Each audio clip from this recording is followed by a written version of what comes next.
விசேட செய்தியோடு உங்களை இணைத்துக் கொள்கின்றோம்.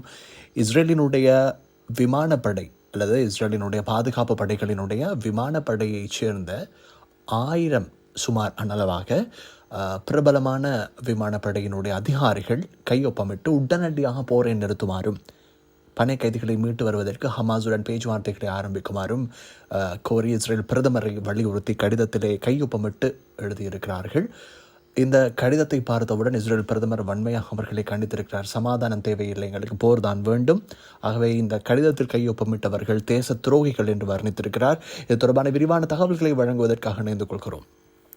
இஸ்ரேல் பாதுகாப்பு படைகளுக்கு மத்தியில் இப்போது பாரிய சர்ச்சை ஏற்பட்டிருக்கிறது. அன்பான நேயர்களே, திரையிலே நீங்கள் காண்கின்ற அல்லது காணப்போகின்ற இந்த கடிதத்திலே 1000 கையொப்பங்கள் உள்வாங்கப்பட்டிருக்கின்றன. இஸ்ரேல் பாதுகாப்பு படைகளிலே இஸ்ரேல் விமானப்படை, குறிப்பாக இந்த விமானப்படையை பிரதிநிதித்துவப்படுத்துகின்ற அதிகாரிகள் 1000 பேர் இதில் கையொப்பமிட்டிருக்கிறார்கள். இதில் ஏற்கனவே ஓய்வு பெற்ற மூத்த அதிகாரிகள் இருக்கிறார்கள். அதே போல தற்போது சேவையிலே நிலுவையில் இருக்கக்கூடியவர்களும் இருக்கிறார்கள் என்று சர்வதேச செய்திகள் தெரிவிக்கின்றன. ஓய்வு பெற்றவர்கள் வரிசையிலே இஸ்ரேல் பாதுகாப்பு படைகளின் முன்னாள் பிரதம அதிகாரியான டான் ஹலூட்ஸ் மற்றும் இஸ்ரேல் பாதுகாப்பு படைகளின் மற்றுமோர் முன்னாள் பிரதம அதிகாரியான நிம்ரோட் ஷெஃபர், இவர்கள் இருவருமே தளபதிகளாக இருந்தவர்கள். அதாவது அந்த இஸ்ரேல் பாதுகாப்பு படைகளின் தளபதிகளாக இருந்தவர்கள், 2ஆம் நிலை அல்ல, முதல் நிலை தளபதிகளாக இருந்தவர்கள்.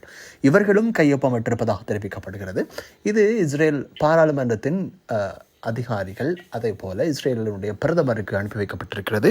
இந்த கடிதத்தை பார்த்தவுடன் இஸ்ரேல் பிரதமர் கூறியிருக்கிறார், நாங்கள் போரை நிறுத்தவில்லை, சமாதானம் எங்களுக்கு தேவையில்லை, போர் தான் தேவை.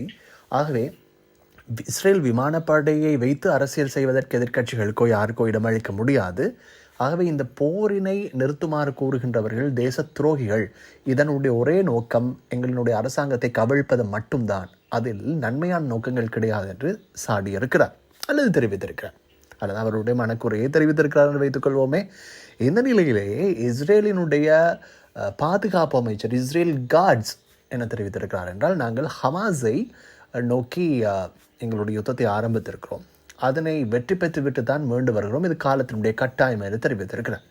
அவர் ஹமாஸினுடைய காசா பிராந்தியத்திற்கும் அண்மையிலே விஜயம் செய்திருந்தார். அதன் போதும் அவர் இதனை தான் தெரிவித்திருந்தார். இந்த நிலையிலே இதில் கையொப்பமிட்ட ஒரு சிலர் விமானப்படை தளபதியோடு பேச்சுவார்த்தை நடாத்தியதன் பிறகு தங்களினுடைய பெயரை குறித்த கடிதத்திலிருந்து நீக்கிக் கொள்வதற்கு விருப்பம் தெரிவித்திருப்பதாகவும் சர்வதேச செய்திகள் தெரிவிக்கின்றன. ஆனால் இந்த கடிதத்திலே கையொப்பமிட்ட அந்த 1000 பேரிலே பெரும்பாலானவர்கள் அதற்கு ஒத்துழைக்கவில்லை என்று தெரிகிறது. அவர்கள் கூறுகின்ற ஒரே ஒரு விடயம், ஹமாஸுடன் கடந்த காலத்தை போல பேச்சுவார்த்தைகளை நடாத்துங்கள், அதுதான் பணைய கைதிகளை மீட்டு வருவதற்கான ஒரு ஆயுதம், இல்லாவிட்டால் முடியாமல் போய்விடும், அப்படி முடியாமல் போனால் பாரிய குழப்பங்கள் ஏற்படும், அது மக்களினுடைய வாழ்க்கையை பாதிக்கும், இஸ்ரேல் அரசாங்கத்தை கவிழ்க்கும், அது இஸ்ரேலை பாதிக்கும், எனவேதான் இதனை செய்யுங்கள் என்று சொல்கிறோம் என்று தெரிவித்திருக்கிறார்கள். இந்த விடயத்தை பொறுத்தளவிலே இஸ்ரேலினுடைய ஏற்கனவே நாங்கள் குறிப்பிட்டதை போல் இஸ்ரேலினுடைய பிரதமரினுடைய அலுவலகம் ஏற்கனவே முற்றுகையிடப்பட்டிருந்தது பல சந்தர்ப்பங்களில். குறித்த காரணத்துக்காகத்தான் இஸ்ரேலிலே போராட்டங்கள் இடம்பெற்றிருந்தன, குறித்த காரணத்துக்காகத்தான்.